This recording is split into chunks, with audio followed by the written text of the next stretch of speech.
Hello everyone, welcome to my YouTube channel. Friends, Indian polity के lecture number 21 में आपका बहुत ही स्वागत है।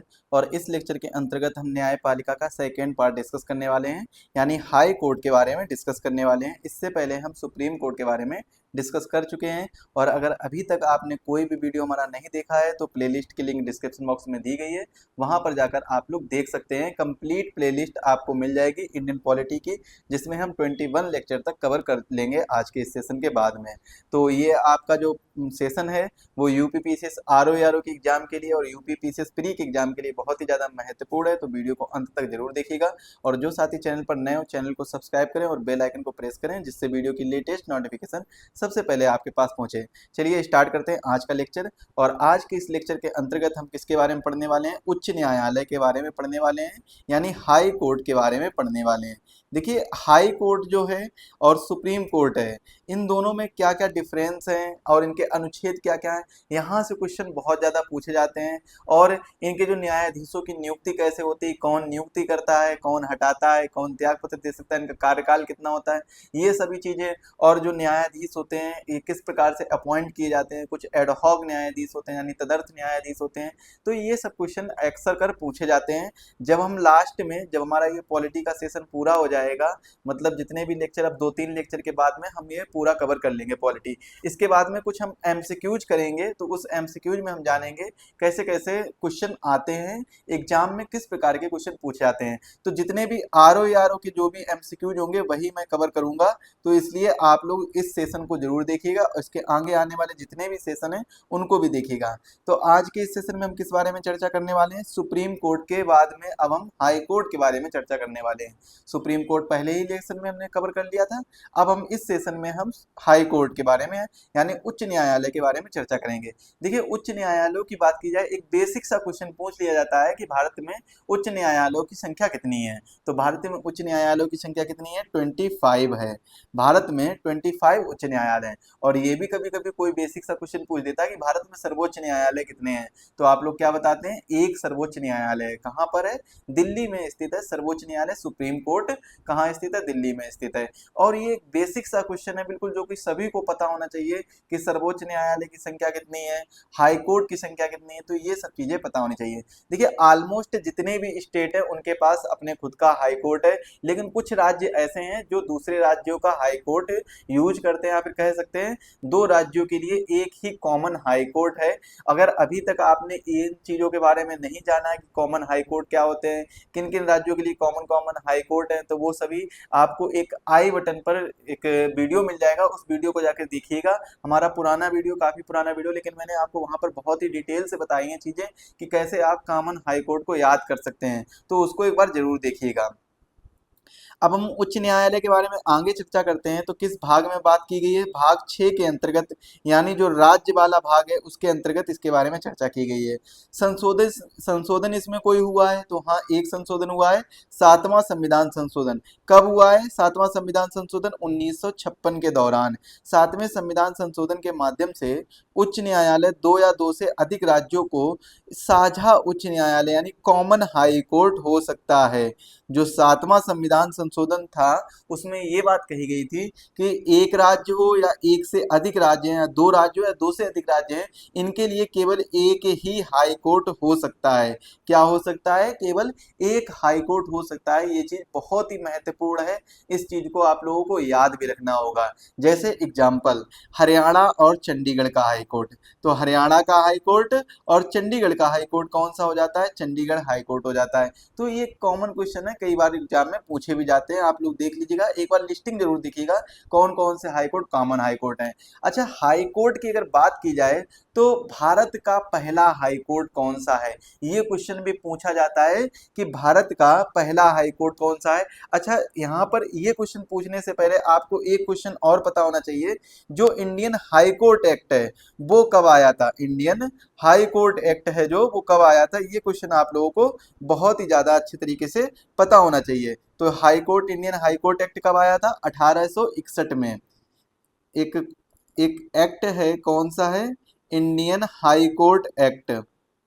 हाई कोर्ट एक्ट ये कब आया था? 1861 में आया था। और इसके तहत तहत भारत में 3 हाई कोर्ट की स्थापना की गई थी। कितने हाई कोर्ट की स्थापना की गई थी? 3 हाई कोर्ट की स्थापना की जाती है। अब वो 3 हाई कोर्ट कौन कौन से हैं जिनकी स्थापना की जाती है? तो आप लोग कमेंट में बताइए कि इंडियन हाई कोर्ट एक्ट, जो इंडियन हाई कोर्ट एक्ट है, ये कब आया था? 1861 में आया था। इसके तहत कौन कौन से 3 हाई कोर्ट हैं जिनकी स्थापना की जाती है? तो वो 3 हाई कोर्ट कौन से, जल्दी से कमेंट में बताइएगा। चलिए बताते हैं कौन कौन सा। एक तो है कलकत्ता हाई कोर्ट, एक कौन सा है? Calcutta high court. दूसरा है मद्रास हाई कोर्ट, मद्रास। तीसरा कौन सा है? Bombay high court. तीसरा कौन सा है? Bombay high court. इसके बाद में जो चौथा हाई कोर्ट होता है वो कौन सा बनता है? Allahabad high court. कौन सा हाई कोर्ट बनता है? Allahabad high court. इनके बारे में भी हम अगले सेशन में, मतलब इसके बाद में, ये पहले आप अनुच्छेद से रिलेटेड चीजें देख लीजिए, इसके बाद में हम चर्चा करते हैं हाई कोर्ट से संबंधित। या फिर आप पुराने वीडियो पर जाइए, वहां पर भी मैंने बहुत डिटेल में इन सब चीजों के बारे में बताया है, तो वहां पर भी जाकर आप लोग चेक कर सकते हैं।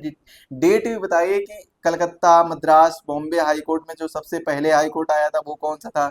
इलाहाबाद हाई कोर्ट चौथे नंबर पे था। ऐसा कौन सा हाई कोर्ट है जो यूनियन टेरिटरी का हाई कोर्ट है और वो सबसे पहले आया था? वो कौन सा है? दिल्ली हाई कोर्ट है, जो सबसे पहले यूनियन टेरिटरी के तहत दिल्ली हाई कोर्ट बना था। दिल्ली में एक हाई कोर्ट भी है और सुप्रीम कोर्ट भी है, ये चीज आप लोग याद रखेंगे। इसके बाद में अनुच्छेद 214, 214 क्या कहता है? कि प्रत्येक राज्य का एक उच्च न्यायालय होगा। क्या कहता है अनुच्छेद 214? 214 कहता है कि प्रत्येक राज्य का एक उच्च न्यायालय होगा।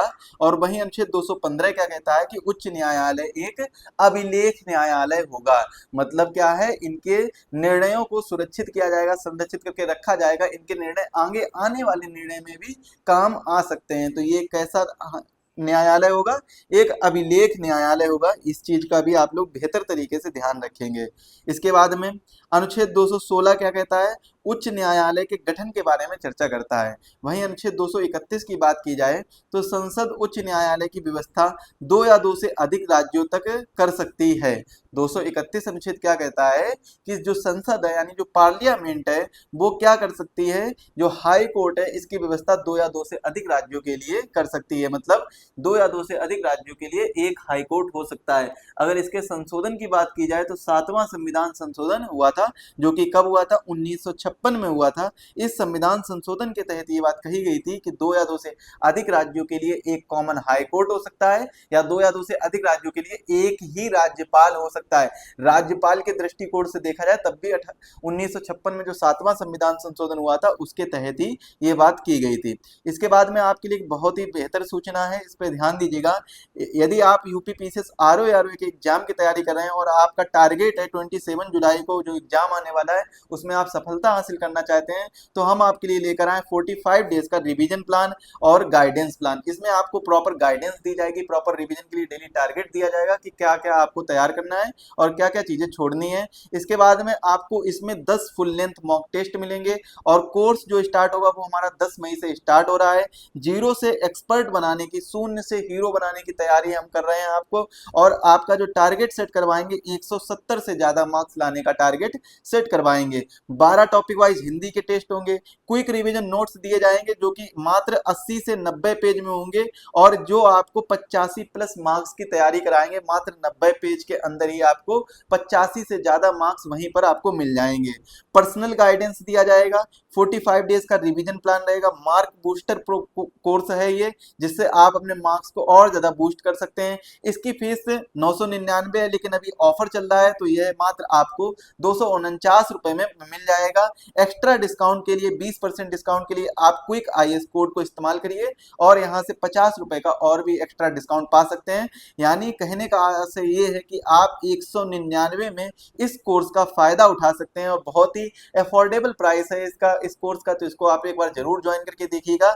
और ये गारंटेड प्रोग्राम है, जितना भी आपको टारगेट दिया जा रहा है वो आप अगर आप पूरा करते हैं और अगर आप हमारा जो क्विक रिवीजन नोट्स उसको अच्छे से पढ़ते हैं तो आप 100% प्री क्वालिफाई कर ले जाएंगे। बाकी हिंदी के लिए जो हम 12 टॉपिक वाइज हिंदी के टेस्ट हैं वो कराएंगे, जिससे आपके हिंदी में 50 प्लस मार्क्स आने की संभावना रहेगी। और कोड को याद रखिएगा, क्विक आईएएस 50 या एग्जाम वेब 50 को यूज करिएगा। और इस कोर्स की अधिक जानकारी के लिए आप हमसे कांटेक्ट कर सकते हैं दिए गए नंबर पर। इस नंबर पर कांटेक्ट करिए, यहाँ से आपको जानकारी दे दी जाएगी। और याद तो एग्जाम वेब ऐप डाउनलोड करिए, वहां पर जाकर आप डेमो वगैरह देख सकते हैं। और एग्जाम वेब का जो लोगो रहने वाला है वो ये रहने वाला है, डिस्क्रिप्शन बॉक्स में लिंक भी दी गई, तो वहां से भी आप लोग डाउनलोड कर सकते हैं। अब हम आगे चर्चा करते हैं उच्च न्यायालय में 1882 में सर्वप्रथम मुंबई, कोलकाता एवं मद्रास में उच्च न्यायालय की स्थापना की गई थी। देखिए थोड़ा सा डिफरेंट गलत हो गया यहाँ पर जो बात है 1882 की नहीं 1862 की है। कहाँ की है? 1862 की है। तो ये चीज आप लोग याद रखिएगा, यहाँ पर थोड़ी सी गलती हुई, टाइपिंग मिस्टेक है, यहाँ पर 1862 कर लीजिए।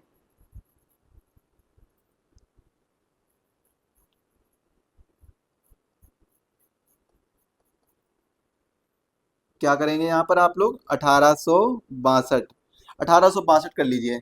इसके बाद में इलाहाबाद उच्च न्यायालय की स्थापना कब होती है? 1866 में होती है। और ये चौथा उच्च न्यायालय होता है भारत का। पहला जो उच्च न्यायालय देखिए, पहले सर्वप्रथम कौन कौन से? मुंबई, कोलकाता और मद्रास। एक एक्ट आया था इंडियन हाई कोर्ट एक्ट 1861 का। इसी एक्ट के तहत इन तीनों हाई कोर्ट की स्थापना की जाती है। एक तो मुंबई की, दूसरे मद्रास की, तीसरे कोलकाता की, कलकत्ता की। तो ये तीन हाई कोर्ट की स्थापना की जाती है, इंडियन हाई कोर्ट एक्ट 1861। और इसी के तहत 1866 में चौथे high court Allahabad high court के तौर पर स्थापना की जाती है। इलाहाबाद हाई कोर्ट की स्थापना कर दी जाती है। और इसके ठीक 100 साल बाद यूनियन टेरिटरी के तौर पर 1966 में दिल्ली हाई कोर्ट पहली बार अस्तित्व में आया था। कब आया था? पहली बार। ये क्वेश्चन भी नॉर्मल क्वेश्चन है, पूछ लिया जाता है वनडे, कोई भी वनडे एग्जाम है वहां पर पूछ लिया जाता है कि भारत का ऐसा कौन सा केंद्र शासित प्रदेश है जिसके पास उसका खुद का हाई कोर्ट है और जिसको सबसे पहले स्थापित किया गया था। तो दिल्ली हाई कोर्ट है जो सबसे पहले 1966 में जिसकी स्थापना की जाती है। भारत में उच्च न्यायालयों की संख्या कितनी है? 25 है, जिसके बारे में स्टार्टिंग में ही मैंने बता दिया था। अनुच्छेद 216 क्या कहता है? उच्च न्यायालय के गठन के बारे में बताता है कि कैसे उच्च न्यायालय का गठन किया जाता है। इसके बाद में उच्च न्यायालय के न्यायाधीशों की नियुक्ति कौन करता है? राष्ट्रपति उच्च न्यायालय के न्यायाधीशों की नियुक्ति करता है। और इनको सलाह कौन देते हैं? दो वरिष्ठतम न्यायाधीशों की जो संख्या होती है या फिर जो लोग होते हैं, दो वरिष्ठतम न्यायाधीश होते हैं जो सबसे ज्यादा एज में होते हैं, वो सलाह देते हैं कि इनकी नियुक्ति करनी चाहिए। अब इसके बाद में जो चीफ जस्टिस होता है, इसमें कोलेजियम व्यवस्था होती है। संबंधित उच्च न्यायालय के मुख्य न्यायाधीश होते हैं। इसके बाद में संबंधित राज्य के राज्यपाल से यहाँ पर सलाह ली जाती है। तो दो वरिष्ठतम न्यायाधीश और कोलेजियम व्यवस्था, जो भी जिस भी उच्च न्यायालय में मुख्य न्यायाधीश की नियुक्ति करनी है, उस न्यायाधीश की नियुक्ति के दौरान में उस उच्च न्यायालय में जो अन्य न्यायाधीश होंगे या फिर उसमें जो मुख्य न्यायाधीश होंगे उनसे सलाह ली जाएगी। और जिस राज्य के उच्च न्यायालय में न्यायाधीशों की नियुक्ति करनी, उस राज्य के राज्यपाल से भी सलाह ली जाएगी। तो ये तीनों पॉइंट आप लोग याद रखेंगे, स्टेटमेंट में क्वेश्चन आता है, स्टेटमेंट में ये क्वेश्चन पूछ लिया जाता है। और हाँ, यदि आपको इसकी पीडीएफ चाहिए तो इसकी फ्री पीडीएफ आपको हमारे ऐप पर प्रोवाइड करा दी गई है, वहां से जाकर आप लोग डाउनलोड कर सकते हैं। इसकी फ्री पीडीएफ की लिंक जो है वो डिस्क्रिप्शन बॉक्स में दी गई है, वहां से जाकर आप लोग डाउनलोड कर सकते हैं। इसके बाद में उच्च न्यायालय के न्यायाधीशों की नियुक्ति कौन करता है? तो योग्यता की अगर बात की जाए तो 10 वर्षों तक उच्च न्यायालय में अधिवक्ता रहा हो, यानी एडवोकेट के तौर पर उसने प्रैक्टिस की हो, या फिर 10 वर्षों तक न्यायिक पद पर कार्य किया हो, या डिस्ट्रिक्ट कोर्ट में क्या हो, वो एडवोकेट रहा हो। इनका जो वेतन होता है वो कितना होता है? मुख्य न्यायाधीश का वेतन 2.5 लाख होता है, अन्य न्यायाधीशों का वेतन 2.25 लाख होता है। और ये राज्य की संचित निधि से वेतन दिया जाता है। कहाँ से दिया जाता है? राज्य की संचित निधि से। अगर उच्च न्यायालय के न्यायाधीशों को अपना त्याग पत्र देना होता है तो वो राष्ट्रपति को अपना त्याग पत्र देते हैं। अगर इनके कार्यकाल की बात की जाए तो पद ग्रहण की तिथि से 62 वर्ष की आयु तक इनका कार्यकाल रहता है। जबकि सुप्रीम कोर्ट का जो न्यायाधीश होंगे उनका कार्यकाल कितना रहता है? 65 वर्ष का रहता है। और जबकि उच्च न्यायालय के 62 वर्ष तक ही रह सकते हैं न्यायाधीश। इसके बाद में न्यूनतम आयु इसमें निर्धारित नहीं की गई है। और अगर पेंशन की बात की जाए तो इनको पेंशन भारत की संचित निधि से ही दी जाती है। और इनको शपथ कौन दिलाता है? राष्ट्रपति। जो उच्च न्यायालय के मुख्य न्यायाधीश होंगे या न्यायाधीश होंगे उनको शपथ दिलाता है राष्ट्रपति। इसके बाद में इनके उच्च न्यायालय के न्यायाधीशों का हस्तांतरण अनुच्छेद 222 के तहत ये बात कही गई है। और कौन कर सकता है? राष्ट्रपति इनका हस्तांतरण कर सकते हैं। सलाह कौन कौन देगा? 2 वरिष्ठतम न्यायाधीश सलाह देंगे, जिसमें सीजीआई कोलेजियम व्यवस्था होगी और 4 वरिष्ठतम न्यायाधीश इसमें होंगे कोलेजियम व्यवस्था में। संबंधित उच्च न्यायालय के मुख्य न्यायाधीश जहां पर भी जाना है, मान लेते हैं इलाहाबाद हाई कोर्ट से किसी को कहाँ जाना है, इलाहाबाद हाई कोर्ट से किसी को मद्रास में रहने देते हैं, यहाँ पर इलाहाबाद हाई कोर्ट से बॉम्बे हाई कोर्ट या मुंबई हाई कोर्ट जाना है, तो क्या है, कहां से पूछा जाएगा, किससे सलाह ली जाएगी? इलाहाबाद हाई कोर्ट से किसी भी न्यायाधीश को बॉम्बे हाई कोर्ट में जाना है, तो बॉम्बे हाई कोर्ट के जो मुख्य न्यायाधीश होंगे, चीफ जस्टिस होंगे, उनसे सलाह ली जाएगी कि इनको हम यहाँ पर हस्तांतरण कर रहे हैं, ट्रांसफर कर रहे हैं, तो आप इनको स्वीकार करिए, मतलब इनकी सलाह लेना जरूरी है। संबंधित उच्च न्यायालय के मुख्य न्यायाधीश जहां भी जाना है, वहां से जो उच्च न्यायालय होगा उनके मुख्य न्यायाधीश से भी सलाह ली जाएगी। तो इस चीज का आप लोग विशेष तौर पर ध्यान रखेंगे। इसके बाद में कार्यकारी मुख्य न्यायाधीश की नियुक्ति कौन करता है? राष्ट्रपति कार्यकारी मुख्य न्यायाधीश की नियुक्ति करते हैं। अगर इनके परामर्श की बात करें तो इनको किसी भी परामर्श की आवश्यकता नहीं होती है, जिसको भी चाहे उसको राष्ट्रपति कार्यकारी मुख्य न्यायाधीश की नियुक्ति कर सकता है। अब ये कब करेगा? जब मुख्य न्यायाधीश उस समय कार्य करने में असमर्थ हो, या किसी कारण मेडिकल लीव पर हो, या छुट्टी पर हो, कोई भी कारण हो सकता है। तो अगर वो नहीं है मुख्य न्यायाधीश, तो उस दौरान पे क्या किया जाएगा? राष्ट्रपति अपनी शक्ति का फायदा उठाएगा और उस शक्ति के दौरान वो एक कार्यकारी मुख्य न्यायाधीश की नियुक्ति कर देगा और किसी से भी परामर्श लेने की आवश्यकता भी नहीं पड़ेगी। और कहां से कर सकता है कार्यकारी? जो उच्च न्यायालय होगा, संबंधित उच्च न्यायालय, मोस्टली वहीं से वो कार्यकारी मुख्य न्यायाधीश की नियुक्ति करेगा। और जो वरिष्ठतम न्यायाधीश होता है उसी को ही कार्यकारी मुख्य न्यायाधीश भी बना देते हैं राष्ट्रपति जी। इसके बाद में अतिरिक्त न्यायाधीशों की नियुक्ति की बात करते हैं तो राष्ट्रपति ही इनकी नियुक्ति कर सकते हैं, लेकिन इसमें परामर्श की बात करें तो इसमें भी आवश्यकता नहीं पड़ती है कि कोई भी अतिरिक्त न्यायाधीश की अगर नियुक्ति करनी है तो राष्ट्रपति को पर किसी की भी परामर्श लेने की आवश्यकता नहीं है, किसी की भी एडवाइस नहीं ले सकते हैं। और ये कब किया जाता है? जब कार्य का बोझ बढ़ जाता है तब ये किया जाता है। अच्छा, जो अतिरिक्त न्यायाधीश होते हैं वो केवल हाई कोर्ट में ही किए जाते हैं, सुप्रीम कोर्ट में नहीं किए जाते हैं। इसके बाद में सेवानिवृत्त न्यायाधीशों की नियुक्ति अनुच्छेद 224A के अंतर्गत आता है। हाई कोर्ट का मुख्य न्यायाधीश सेवानिवृत्त न्यायाधीशों की नियुक्ति करता है, लेकिन इसमें परामर्श किसकी लेना पड़ता है? राष्ट्रपति का परामर्श लेना पड़ता है। जब कार्य में वृद्धि हो जाए तब क्या है? सेवानिवृत्त न्यायाधीशों की नियुक्ति करनी पड़ती है। उच्च न्यायालय का प्रारंभिक क्षेत्राधिकार की बात की जाए तो मूल अधिकार के संबंध में इसका क्षेत्राधिकार है, राजस्व से संबंधित मामलों में इसका क्षेत्राधिकार है, राज्य विधानमंडल व संसद सदस्य निर्वाचन में इसका क्षेत्राधिकार है। इन क्षेत्राधिकारों के बारे में इसलिए बताया गया है, अगर हम सुप्रीम कोर्ट के क्षेत्राधिकार के बारे में बात की जाए तो उनके पास भी कई क्षेत्राधिकार हैं, लेकिन क्या है, मूल अधिकार से संबंधित जो विशेष अधिकार हैं वो किसके पास है? क्षेत्राधिकार हैं, वो केवल सुप्रीम कोर्ट के पास हैं। जबकि हाई कोर्ट के पास भी मूल अधिकार से संबंधित अधिकार हैं, बल्कि केवल मूल अधिकार के ही नहीं बल्कि अन्य जितने भी अधिकार हैं उनसे संबंधित भी अधिकार के जो क्षेत्राधिकार हैं वो हाई कोर्ट के पास है, ना कि सुप्रीम कोर्ट के पास। लेकिन सुप्रीम कोर्ट के पास केवल और केवल आर्टिकल 32 के तहत जो फंडामेंटल राइट्स हैं उनके ही क्षेत्राधिकार हैं। जबकि अगर हाई कोर्ट की बात की जाए तो चाहे वो फंडामेंटल राइट्स हो, चाहे वो लीगल राइट्स हो, या फिर चाहे कॉन्स्टिट्यूशनल राइट हो, कोई सा भी राइट्स हो या ह्यूमन राइट्स हो, कोई सा भी राइट्स हो, इन सभी राइट्स के जो क्षेत्राधिकार हैं, इन सभी के जो एरिया है, मतलब जितने भी अधिकार होते हैं वो सभी हाई कोर्ट के पास आ जाते हैं। मतलब किसी का भी हनन हो रहा है, किसी का भी उल्लंघन हो रहा है तो आप डायरेक्टली हाई कोर्ट जा सकते हैं। सर यहाँ पर एक प्रॉब्लम ये आती है कि कई बार अनुच्छेद पूछ लिया जाता है, किस अनुच्छेद के तहत ये चीज हो सकती है। जैसे मान लेते हैं कि हमारा कोई लीगल राइट्स है उसका हनन हुआ है, तो हम किस अनुच्छेद के तहत हाई कोर्ट में अपील दर्ज कर सकते हैं? तो अनुच्छेद कौन सा हो जाता है? अनुच्छेद 226 के तहत ये बात की जा सकती है। तो याद रखिएगा अनुच्छेद 226।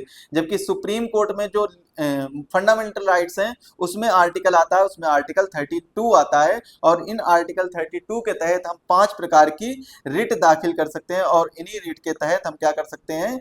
सुप्रीम कोर्ट में अपने मौलिक अधिकारों के हनन को लेकर आवाज उठा सकते हैं। इसके बाद में उच्च न्यायालय की न्यायिक पुनर्वलोकन की भी शक्ति होती है उच्च न्यायालय के पास। अनुच्छेद 13 के तहत संसद और राज्य विधानमंडल कानून रद्द कर सकती है। संसद और राज्य विधान जो राज्य विधानमंडल है इसके तहत कानून जो बनाया गया है वो रद्द कर सकती है। न्यायिक पुनरावलोकन की शक्ति क्या होता है? हाई कोर्ट, सुप्रीम कोर्ट के बारे में जब मैंने पढ़ाया था तब वहां पर इसके बारे में नहीं बता पाया था, क्योंकि मुझे इसके बारे में ज्यादा वहां पर कोई ऐसा शब्द आया नहीं था जिसके मैं बता सकूं वहां पर। इसके बाद लेकिन मैंने जब फंडामेंटल राइट्स आपको पढ़ाए थे तो वहां पर न्यायिक पुनरावलोकन के बारे में बताया था। जब आर्टिकल 13 पढ़ाया था ना, 13, तब इसके बारे में मैंने आपको डिटेल से बताया था कि न्यायिक पुनरावलोकन होता क्या है। चलिए अब देखते हैं न्यायिक पुनरावलोकन होता क्या है। देखिए न्यायिक पुनरावलोकन उसे कहते हैं कि जब संसद या पार्लियामेंट कह सकते हैं या राज्य विधानमंडल या राज्य विधानसभा जब कोई कानून बनाती है और उस कानून में कोई ऐसी बात कही गई हो जो मौलिक अधिकारों को या फिर ह्यूमन राइट्स को या लीगल राइट्स को, जाकि जो कि कानूनी अधिकार होते हैं, कानूनी अधिकारों को, संवैधानिक अधिकारों को, सांविधिक अधिकारों को, ऐसे कोई भी अधिकार है, कोई भी ऐसे अधिकार हैं जिनको हनन होता है, जिनका उल्लंघन होता है उस कानून के द्वारा या फिर हमारे उस कानून के द्वारा हमारे अधिकार छीने जाते हैं, तो उन कानूनों को क्या कर सकती है? हाई कोर्ट अपने न्यायिक पुनरावलोकन की शक्ति के आधार पर उसको रद्द कर सकती है। उस पर्टिकुलर स्थान को, उस पर्टिकुलर लाइन को जहां पर कानून मौलिक अधिकारों का या किसी भी प्रकार के अधिकारों का हनन होता है, उस पर्टिकुलर लाइन को भी हटा सकती है या पूरे कानून को भी रद्द कर सकती है या ओवरराइड कर सकती है। तो ये सब चीजें आपको याद रखनी होगी। फंडामेंटल राइट्स वाले टॉपिक में मैंने इन सब चीजों के बारे में डिटेल से बताया था। अनुच्छेद 226 के तहत रिट जारी कर सकते हैं हम, किसमें? हाई कोर्ट में। इसके बाद में पर्यवेक्षण की शक्ति होती है अनुच्छेद 227 के तहत। अपने अधीनस्थ न्यायालयों का अधीक्षण करने की शक्ति होती है किसके पास? जितने भी हाई कोर्ट के उसके अपने अधीनस्थ न्यायालय होते हैं या सबऑर्डिनेट कोर्ट होते हैं, उनके पास, उनके वहां पर अधीक्षण कर सकता है, उनके यहाँ पर चेकिंग कर सकता है और सारी चीजों पर देखभाल कर सकता है। उनको मतलब कोई ना कोई तरीके से, जैसे कि मान लेते हैं कोई केस आया है तो वो केस उनको सौंप सकता है कि आप लोग इस केस के बारे में सुनवाई करिए। उच्च न्यायालय की अपीलीय अधिकारिता कहां पर होती है? अगर हम बात करते हैं सिविल और आपराधिक, दोनों तरीके की अपीलीय अधिकारिता होती है। यानी सिविल अपराध हो या आपराधिक अधिकार हो, आपराधिक अपराध हो, दोनों जगह पर जाकर हम दोनों तरीके के अपराधों के लिए वहां पर हम अपील कर सकते हैं उच्च न्यायालय में। मामलों की जो अंतिम अपीलें हैं वो कौन सुनेगा? हाई कोर्ट सुनेगा। पहले जो अपील है वो कहां पर करेंगे? पहले तो हम सबऑर्डिनेट कोर्ट में करेंगे, अधीनस्थ न्यायालय में अपील करेंगे। ऐसा नहीं है कि डायरेक्टली कोई भी सिविल केस हो गया है तो हम डायरेक्ट हाई कोर्ट जा रहे हैं, तो हाई कोर्ट नहीं जा सकते हैं। पहले हम सबऑर्डिनेट कोर्ट जाएंगे और जो अंतिम अपील सुनेगा वो कौन सुनेगा? वो हाई कोर्ट सुनेगा। अगर सबऑर्डिनेट कोर्ट से आपको फैसला सही नहीं मिल पा रहा है तब आप कहां जाएंगे? हाई कोर्ट जाएंगे। तो इसीलिए उच्च न्यायालय की जो अपीलीय अधिकारिता होती है वो अंतिम अपीलें सुनता है। इससे पहले तो कहां पर जाना होता है? इससे पहले सबऑर्डिनेट कोर्ट्स या डिस्ट्रिक्ट कोर्ट या सेशन कोर्ट में जाना रहता है, या फिर हम इसको हिंदी में कह सकते हैं अधीनस्थ न्यायालय। तो सबसे पहले अधीनस्थ न्यायालय में, इसके बाद में अधीनस्थ न्यायालय से अगर आपको फैसला नहीं मिल पा रहा है या फिर आपकी सुनवाई नहीं हो पा रही है, तब उसके बाद में आप हाई कोर्ट जा सकते हैं। और हाई कोर्ट क्या करेगा? उन अपीलीय, उनके जो अंतिम अपील है वो सुनेगा। लेकिन एक चीज आप लोग याद रखिए, ये भी जरूरी नहीं है कि हाई कोर्ट भी अपना फैसला सुना पाए। अगर हाई कोर्ट बाई चांस अपना फैसला नहीं सुना पा रहा है और आप उससे सहमत नहीं हो रहे हैं तो आप सुप्रीम कोर्ट भी जा सकते हैं। ऐसा नहीं है कि अगर राज्य का केस है तो आप हाई कोर्ट तक ही सीमित रह सकते हैं, सुप्रीम कोर्ट पर भी जा सकते हैं डायरेक्टली। और अगर मौलिक अधिकारों की बात आ जाए तो आप डायरेक्टली बिना कोई अधीनस्थ न्यायालय में, बिना कोई हाई कोर्ट में जाकर डायरेक्टली आप सुप्रीम कोर्ट में जा सकते हैं। लेकिन अगर बात कर ली जाए लीगल राइट्स की, बात कर ली जाए कानूनी जो कॉन्स्टिट्यूशनल राइट्स की बात कर ली जाए, बात कर ली जाए ह्यूमन राइट्स की बात कर ली जाए, तो इन सब चीजों की अगर बात की जाए तो इनके लिए सबसे पहले आपको अधीनस्थ न्यायालय और हाई कोर्ट जाना होगा। अन्यथा इनके बाद में ही आप सुप्रीम कोर्ट जा सकते हैं। इसके बाद में अभिलेख न्यायालय, जो उच्च न्यायालय है वो एक अभिलेख न्यायालय होगा अनुच्छेद 215 के तहत। सुप्रीम कोर्ट किस अनुच्छेद के तहत अभिलेख न्यायालय? कल की क्लास में मैंने बताया था, जल्दी से बताइए किस अनुच्छेद के तहत अभिलेख न्यायालय होगा सुप्रीम कोर्ट? बहुत ही इंपॉर्टेंट अनुच्छेद है, आर्टिकल 220, सॉरी 129।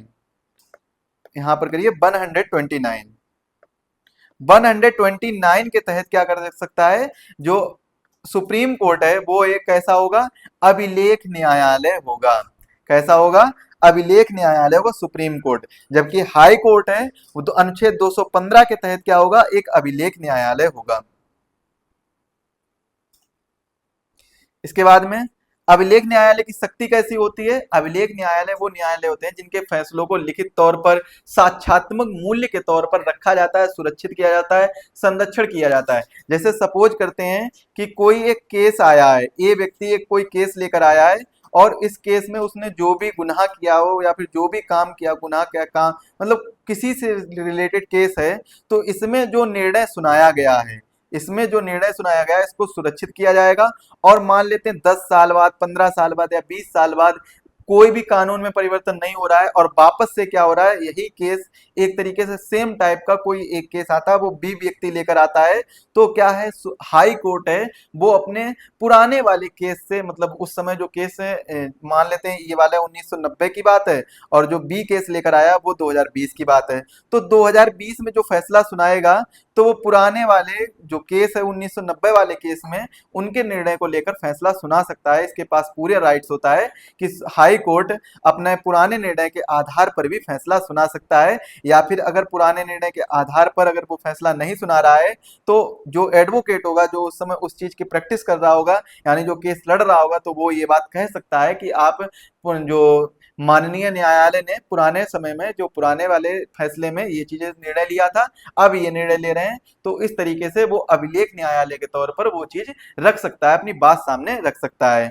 इसके बाद में उच्च न्यायालय को स्वतंत्रता प्राप्त है, जैसे कोलेजियम व्यवस्था हो गया, कोलेजियम व्यवस्था, कार्यकाल सुरक्षा, वकालत पर परिबंध प्रतिबंध होगा, यहाँ पर प्रतिबंध कर लीजिए। इसके बाद वेतन की संचित निधि पर भारित व्यय, तो देखिए वकालत पर प्रतिबंध कैसे है कि अगर मान लीजिए कोई भी उच्च न्यायालय का न्यायाधीश है या मुख्य न्यायाधीश है, वो अगर रिटायर होता है तो उसको वकालत पर प्रतिबंध लगा दिया जाता है, मतलब वो प्राइवेट प्रैक्टिस नहीं कर सकता है अपने रिटायरमेंट के बाद में। तो जो हाई कोर्ट होता है इनकी रिटायरमेंट कितनी होती है, जब भी वो व्यक्ति या फिर जो भी न्यायाधीश होगा वो अपना पद ग्रहण करेगा तो 62 वर्ष की उम्र तक रिटायरमेंट ले सकता है, जबकि जो सुप्रीम कोर्ट होता है वो 65 ईयर तक रिटायरमेंट ले सकता है। तो 65 वर्ष की आयु तक रह सकता है अपने पद पर सुप्रीम कोर्ट का न्यायाधीश, जबकि हाई कोर्ट का न्यायाधीश है 62 वर्ष की आयु तक रह सकता है। अब हम बात करते हैं जिला न्यायालयों के बारे में। जितनी भी अभी मैंने बात बताई है वो सभी बातें आपको वो हैं उच्च न्यायालय के बारे में। अब जो हमारा अगला टॉपिक, एक छोटा सा टॉपिक है जिला न्यायालय के बारे में, जिसे हम सेशन न्यायालय कह सकते हैं या सेशन कोर्ट कह सकते हैं या सबऑर्डिनेट कोर्ट भी कह सकते हैं। देखिए स्टार्टिंग में इससे पहले लेक्चर में जो 19 नंबर का लेक्चर हुआ था उसमें मैंने आपको पंचायती राज व्यवस्था के बारे में बताया था। तो पंचायती राज व्यवस्था में मैंने आपको बताया था कि पंचायत के एक तरीके से तीन लेयर हैं। एक तो विलेज लेवल पर होता है, एक किस लेवल पर होता है, विलेज लेवल पर, दूसरा किस लेवल पर होता है, दूसरा होता है ब्लॉक लेवल पर, तीसरा होता है डिस्ट्रिक्ट लेवल पर। तो ये पंचायत के तीन पार्ट बन के जाते हैं, तीन अंग बन जाते हैं। क्या हम कह सकते हैं कि न्यायालय के भी तीन अंग होते हैं, एक होगा बेसिक डिस्ट्रिक्ट लेवल पर, दूसरा इससे जो बड़ा होगा वो स्टेट लेवल पर, तीसरा जो होगा वो सेंट्रल लेवल पर यानी सुप्रीम कोर्ट। तो क्या ये कह सकते हैं, तो ये चीज कह तो सकते हैं, लेकिन प्रॉपर इस चीज को परिभाषित संविधान में नहीं किया गया है। संविधान में ऐसी कोई बात नहीं कही गई है, बल्कि जो जिला न्यायालय है और जो सेशन कोर्ट है वो उच्च न्यायालय की सहायता के लिए बनाए गए हैं। किसके लिए बनाए गए हैं, उच्च न्यायालय की सहायता के लिए बनाए गए हैं, क्योंकि जो सबसे पहले केस जाएगा वो इन्हीं कोर्ट में केस जाता है, ना कि डायरेक्टली उच्च न्यायालय या सुप्रीम कोर्ट में जाता है। अगर हम बात कर लेते हैं जिला न्यायालय की, तो ये भाग 6 के अंतर्गत आता है। संबंधित राज्य के उच्च न्यायालय के अधीन ये काम करते हैं। अनुच्छेद की बात करते हैं 233 से 237 तक इनके बारे में चर्चा की गई है। नियुक्ति कौन करता है, राज्यपाल उच्च न्यायालय के परामर्श से हाई कोर्ट के जो हाई कोर्ट में जो मुख्य न्यायाधीश और न्यायाधीश बैठे हैं इनके परामर्श से इनके न्यायाधीशों की नियुक्ति करता है। जो जिला न्यायालय होते हैं उनके न्यायाधीशों की नियुक्ति करता है। अब देखिए जिला न्यायाधीश के बारे में बात करते हैं, तो अनुच्छेद क्या है, अनुच्छेद 233 जिला न्यायाधीशों की नियुक्ति के बारे में बताता है। अनुच्छेद 234 न्यायिक सेवा में जिला न्यायाधीशों के अलावा अन्य व्यक्तियों की भर्ती के बारे में बताता है। अनुच्छेद 235 जिला न्यायालय और उनके अधीनस्थ न्यायालयों पर नियंत्रण के बारे में बताता है। अनुच्छेद 236 न्यायिक सेवा के बारे में न्यायिक सेवा शब्द को परिभाषित करता है। अनुच्छेद 237 यह राज्यपाल को इस अध्याय के प्रावधानों को राज्य में मजिस्ट्रेटों के किसी भी वर्ग या वर्गों पर लागू करने की शक्ति प्रदान करता है। तो इस चीज के बारे में आप लोग विशेष याद रखेंगे। अब हम बात करते हैं जिला न्यायाधीशों की नियुक्ति के बारे में। तो जिला न्यायाधीशों की नियुक्ति, पदस्थापना और पदोन्नति राज्यपाल द्वारा की जाती है और जिस राज्य के उच्च न्यायालय के परामर्श से की जाती है, जिस राज्य में भी करना होता है तो उस राज्य के उच्च न्यायालय के परामर्श से जिला न्यायाधीशों की नियुक्ति की जाती है। और नियुक्तिकर्ता कौन है? राज्यपाल इनकी नियुक्ति करता है। कौन नियुक्ति करेगा? राज्यपाल। वह व्यक्ति जिसे जिला न्यायाधीश के रूप में नियुक्त किया जाता है उसमें निम्न योग्यताएं होनी चाहिए। वह केंद्र या राज्य सरकार में किसी भी सरकारी सेवा में कार्यरत ना हो, उसे कम से कम 7 वर्ष तक अधिवक्ता का अनुभव हो, उच्च न्यायालय ने उसकी नियुक्ति की सिफारिश की हो। इसके बाद में जिला न्यायाधीश के अंतर्गत नगर दीवानी न्यायाधीश, अपर जिला न्यायाधीश, संयुक्त जिला न्यायाधीश, सहायक जिला न्यायाधीश, मुख्य प्रेसिडेंसी मजिस्ट्रेट, अतिरिक्त मुख्य प्रेसिडेंसी मजिस्ट्रेट, सत्र न्यायाधीश, अतिरिक्त सत्र न्यायाधीश, सहायक सत्र न्यायाधीश आते हैं। तो इतने सब लोग कहाँ हैं? वो जिला न्यायाधीश के अंतर्गत आते हैं।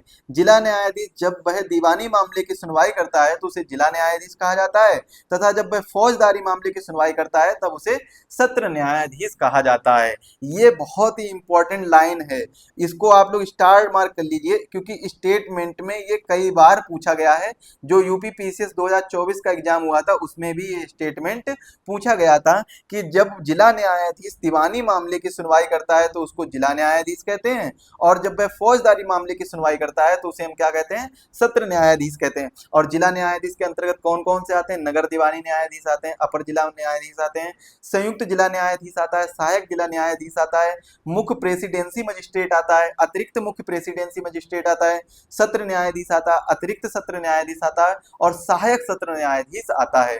तो ये रहे थे आपके आज के जो मुख्य न्यायाधीश से रिलेटेड है और जो हाई कोर्ट से रिलेटेड जो भी टॉपिक है वो हमारा आज एंड हो गया है। इसके बाद जो हमारा अगला टॉपिक आएगा वो हम पढ़ेंगे कॉन्स्टिट्यूशनल और नॉन कॉन्स्टिट्यूशनल बॉडीज के बारे में, यानी संवैधानिक और गैर संवैधानिक निकायों के बारे में चर्चा करने वाले हैं।